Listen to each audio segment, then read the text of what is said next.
all the biggest international media in living memory has been in English.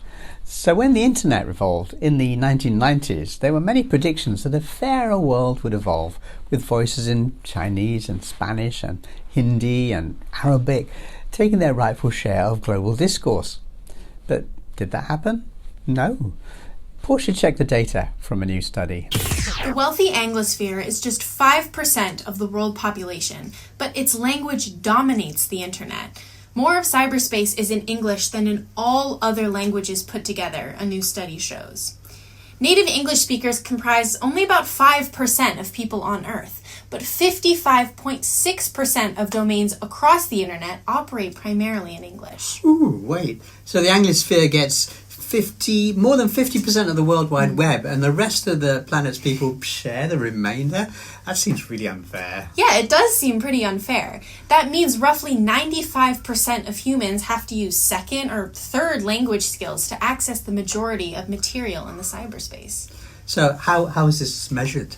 Well, the data comes from a global language scan by analytical firm W3Techs, made for an online publication called Rest of World. I remember reading years ago at the turn of the century, before you were born, young Padawan, that people from India and China would soon dominate the internet. That's like 20 years ago, but that didn't happen? Well, they do dominate in terms of numbers of people logging on, but not in terms of what the internet itself provides for them. Ah, right, got it.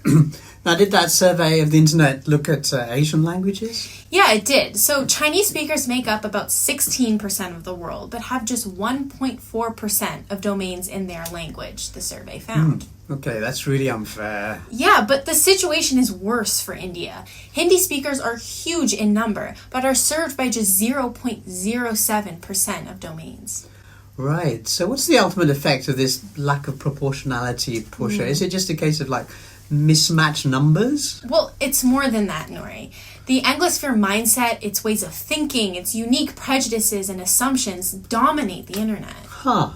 Yeah, I noticed that when I look at Wikipedia. I once noticed there's more material on fictional swords in Star Wars than on the whole of real-life African art. Yeah, that's crazy. I mean, I really hope that's fixed. Yeah, I think it has. I hope it has. But it's interesting. The hive mind is constantly described as democratic. Yeah. But it's actually the opposite to democratic, with a massive imbalance of power going to the rich 5% with native English skills. Yeah, I suppose if Asian nations are allowed to rise peacefully, the anomaly should eventually disappear by itself, right? I mean, that's the thing about anomalies. They fix themselves. Yeah, that's true. And I do hope that China and India and Indonesia and the rest of Asia will be allowed to rise peacefully. Yeah, me too. But in the meantime, let's make use of automatic translation programs. It's really important to know what people from other cultures are thinking. Absolutely true. Well, thanks for the report, Portia. Really interesting. The so-called Anglosphere is a relatively small group of people, roughly 5.5% of humanity.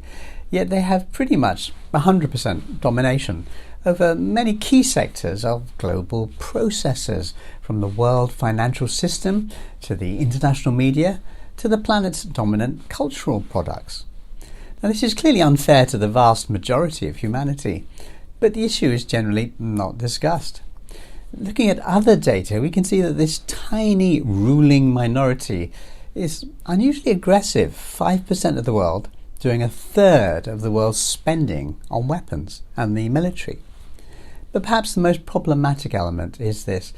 The Anglosphere, sometimes now called the Five Eyes nations or the Anglophone nations, well, that group has the look and feel of a return to an ethnicity-based division, which is a bit awkward in this day and age, to say the least. The UK Spectator magazine said Anglosphere was just another term of what used to be known as the White Commonwealth.